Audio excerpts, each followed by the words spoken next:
Нэгдсэн үндэстний байгууллагын гишүүн 116 орны 120 мянган цэргийн алба хаагч өнөөдөр Даян дэлхийн инх тайван аюулгүй байдлыг хангах үйлсэд хүчин зүтгэж байна.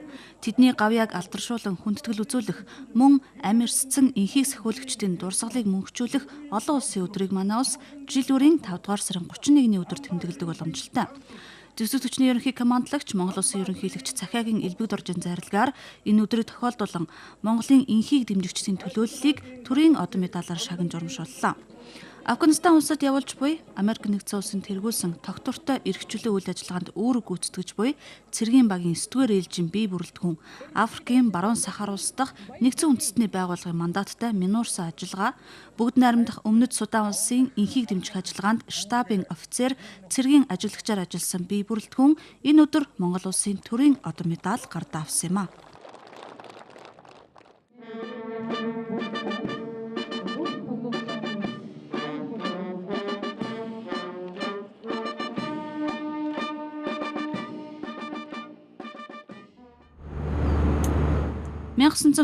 онд нэгдсэн үндэстний байгууллага цэргийн ажиглагчдаа ойрхот оронд руу илгээснээр олон улсад инхийг сахиулах ажиллагаа эхэлжээ.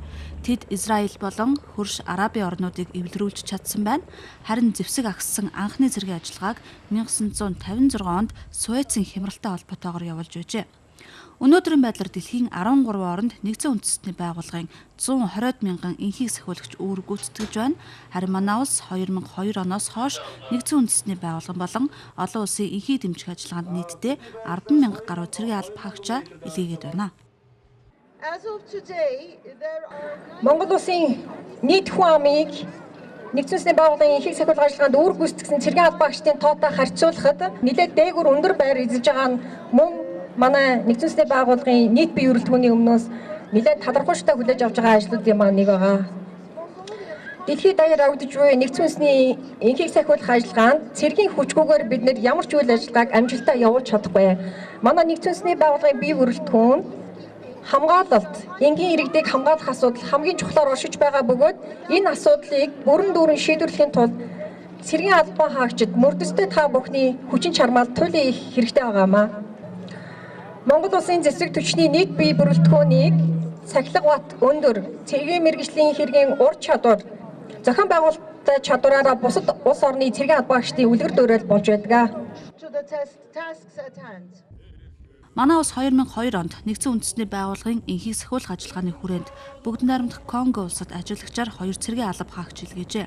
Үүнээс хойш Ирак, Сирилеон, Өмнөд Судан зэрэг 10 гаруй улс оронд явагдсан инхийг дэмжих ажиллагаанд Монголын инхийг сахиулагчид оролцож үүргээ нэр төртөө биелүүлсээр байна.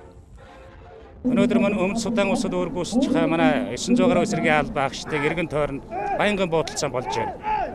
Энэ нөхцөлд манай цэргийн алба хаагчид гадаад одоодын хөрөнгө оруулалттай байгууллагуудын ард иргэдийг аварсан олон тохиолдол гарсан.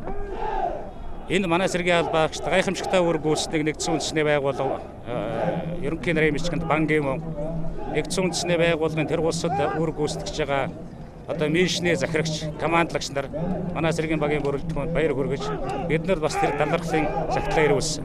Энэ маань юу ярьж байгаа нөхөр Монгол цэрэг, Монгол хүн юу ч хийх чадвартай гэдгийг харуулж байгаа. Цаашдаа энэ Суданы инхийг сахиулах ажиллагааны ойрын 5 жилдээ үргэлжлэнэ.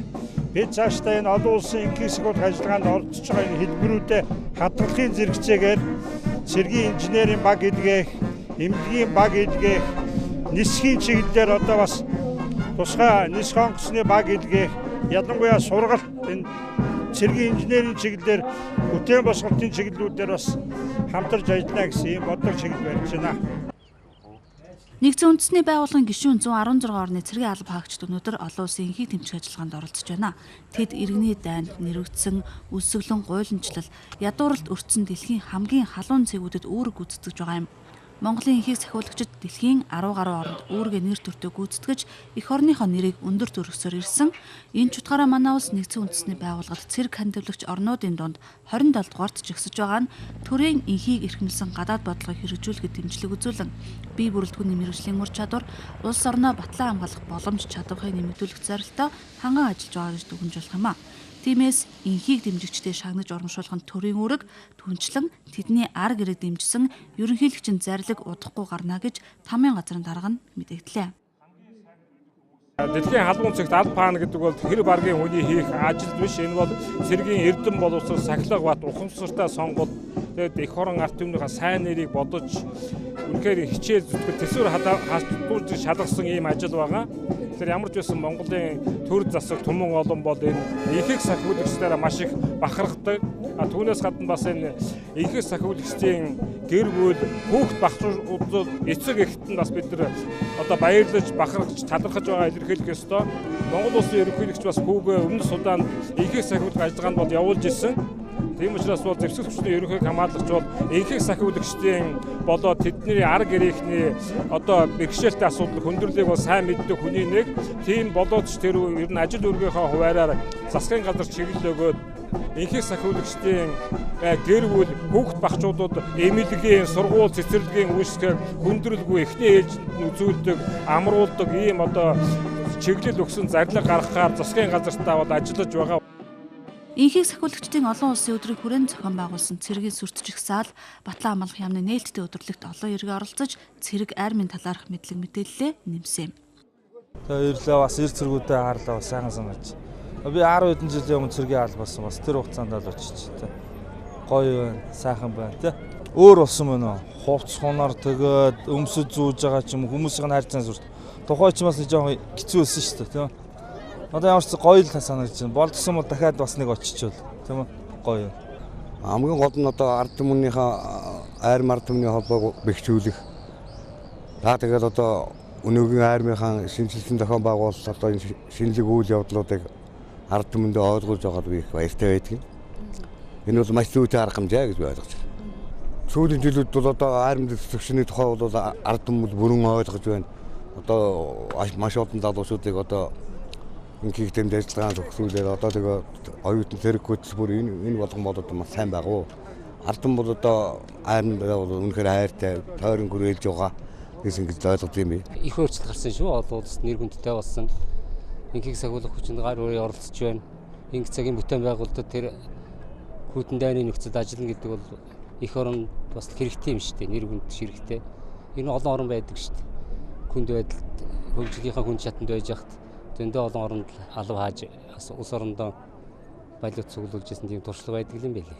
Манайх ч гэсэн одоо болж байна. Гадаад тэр инхийг бүтээн байгуулалтанд оролцоод дадлаг туршилтаа болно гэдэг бол би хүйдэ баярлж л байна шүү дээ.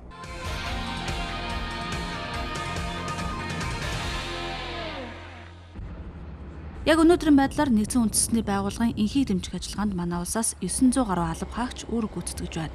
Тэдний 130-аад нь Афганистаны Шинданд баазын аюулгүй байдлыг хангаж ажиллаж байгаа юм. 10 гаруй хоногийн өмнө ээлж солилцсон эрүүл хамгаалтын ротын 10 дугаар ээлжийн бие бүрэлдэхүүн үндсэн 4 үүргийг гүйцэтгэж байна. Тэд Шинданд баазын төв шалган нэвтрүүлэгцийг дотоод эргүүл мөн нисэх зурвасын аюулгүй байдлыг хамгаалдаг түүнчлэн олон улсын сургагч багш нарын биет хамгаалтыг хариуцж байна.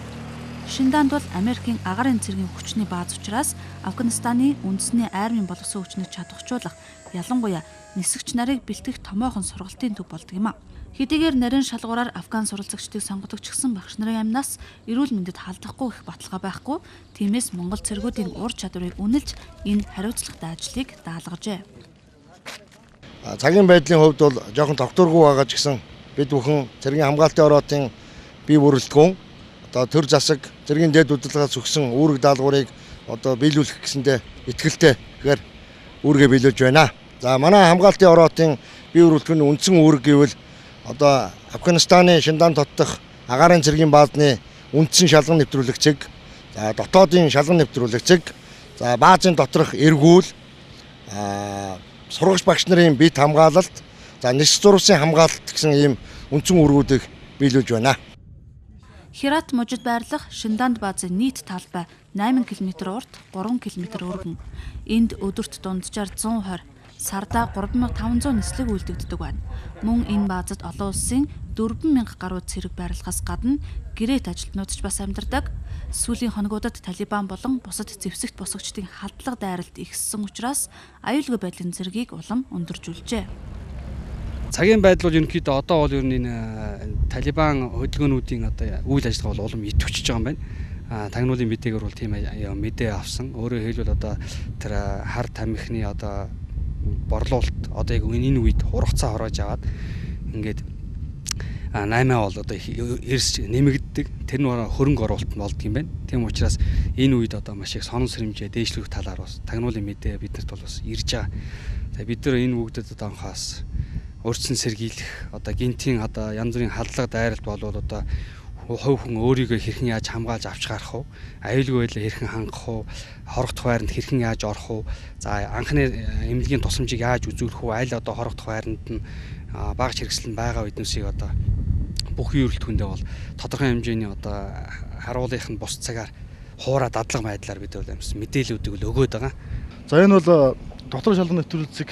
Энэ дээр Монголын одоо хоёр цэргийн албаагчид энэхий одоо KBS гээд хамгаалтын албанаас хоёр цэргийн албаагчтай хамт үүсгдэг. За энд бол Монголын хоёр цэргийн албаагчид одоо энэ орж орж байгаа машинд техникт одоо үүслэг энэ мөн одоо хүмүүсийн одоо ID одоо байна уу эсхийг тэгээд өөрийнх нь ID мөн байна уу эсхийг одоо энэ KBS-ийн хоёр ажил чаддаг. Энд одоо хяналт тавьж ажилладаг. Өдөрт бол нэг 150-180 машин орж гардаг. Тэгээд 500-600 хүн бас нэвтэрдэг байгаа.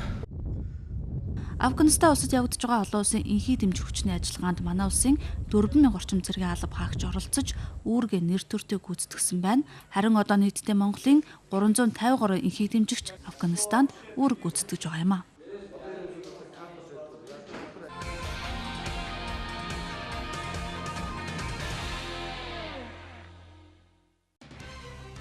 Монгол Улсын ерөнхийлөгч захиаг элбэгд орж хүүт эрхийг хамгаалах олон улсын өдрийг тохиолдуулан олон хүүхэд төрүүлж өсгөн хүмүүжүүлсэн ээжүүдийн төлөөлөл болох 21 ихэд алдарт их 1-2 дугаар одон гардууллаа. Тэрээр алдарт их одон гардуулах ёслолын ажиллагааны үеэр хэлсэн үгэндээ хүн нэмбэл хөгжил нэмнэ. Ээжүүд эмэгтэйчүүд маань эх орныхоо хөгжил дэвшлиг урагшлуулах, өрх гэрээ сайн сайхан байлгахад бүхий сэтгэл зүрхээ зориулж амжилт ололтыг түүчилсээр байгаа гэд удахгүй бид 3 сая дахь иргэнэ угтан авах гэж байна. Монголын авгаа түүх уламжлал Монгол бахархал бол Монгол эхчүүд эмэгтэйчүүдийн хамтын бүтээл байсаар ирсэн гэдгийг онцлон дурдлаа. Монгол Улсын ерөнхийлөгч элбэгд орж шинээр үүд хаалган нээсэн Сансар од эрхсийн ордонд зочлолоо. Монгол Улсын засгийн газраас Сансар судлалын төв байгуулах шийдвэрийг 2009 онд гаргажээ. Олон улсын хүүхдийн эрхийг хамгаалах өдөр нээлттэй хийсэн Сансар од эрхсийн ордонд иргэд нар сар гариг оддын үүсэл Монгол хүн Сансарт нисэн тухай түүхэн үзүүлэн Сансарын нисгч гүр аргачаагийн хөлөглөлийг хүрсэн Соёз 39 хөлгийн буугч аппарат Сансарын нисгчийн хувцас хэрэглэл Сансарын хөлгүүдийн загварт зэрэгтэй танилцах боломжтой юм а. Монгол Улсын ерөнхийлөгч элбэгд орж Монгол Улсын засгийн газрын тэргүүн үйлдвэр хөдөө аж ахуйн сайдаар Улсын их хурлын гишүүн Төвдөнд оржиг томилох асуудлыг зөвшөлдсөхийг хүссэн ерөнхий сайд Алтан уугийн албан бичигтэд танилцаад хариу илгэлээ. Хариу албан бичигт хууль тогтоох болон гүйцэтгэх эрх мэдлийн байгууллага хоорондын эрх үүрэг хариуцлага, хяналтын тогтолцоог тодорхой болгож хэрэгжүүлэх ажлыг энэхүү томилгооноос эхлэх боломжтой. Үүний учир засгийн газрын гишүүн сайдын албан тушаалд Улсын их хурлын гишүүний өндөр албан тушаалд ажиллаж байгаа хүний нэрийг давхардуулан дэвшүүлэхгүй байх нь зүйтэй. Иймд засгийн газрын гишүүнээр Улсын их хурлын гишүүнийг томилох засгийн газрын саналыг татгалзаж байна. Монголын төрд бий болсон дээрх шаардлага сургамж боломжийг харгалзан засгийн газрын гишүүнийг шинээр томилох саналаа дахин зөвшөлдсөхийг хүсье гэжээ. Монгол Улсын ерөнхийлөгч элбэгд оржид Монгол улсад албан ёсны ажилтнал хийж байгаа Орос улбаны улсын аюулгүй байдлын зөвлөлийн нарийн бичгийн дарга Патрушев бараалхлаа. Бараалах үеэрээ хоёр улсын стратегийн түншлэлийн харилцааг хөгжүүлэх, үндэсний аюулгүй байдлыг хангах салбарт хамтын ажиллагааг бэхжүүлэх талаар ярилцаж, олон улсын болон бүс нутгийн зарим асуудлаар санал солилцлоо. Саяхан Шанхай хотны улсын Азад хамтын ажиллагаа итгэлцлийг бэхжүүлэх баг хурлын дээд хэмжээний уулзалт оролцохдоо Орос улбаны улсын ерөнхийлөгч Владимир Путинтэй уулзах үеэрээ Монгол улсын ерөнхийлөгч элбэгд орж төмөр замын транзит тээврийн асуудлаар Монгол улс, Оросын албаны улс, бүгд найрамдах Хятад ард улсын 3 талт уулзалтыг Улаанбаатар хотноо зохион явуулах саналтай байгаа талаар ярилцсныг мөн уулзалтын үеэр тэмдэглэсэн юм а.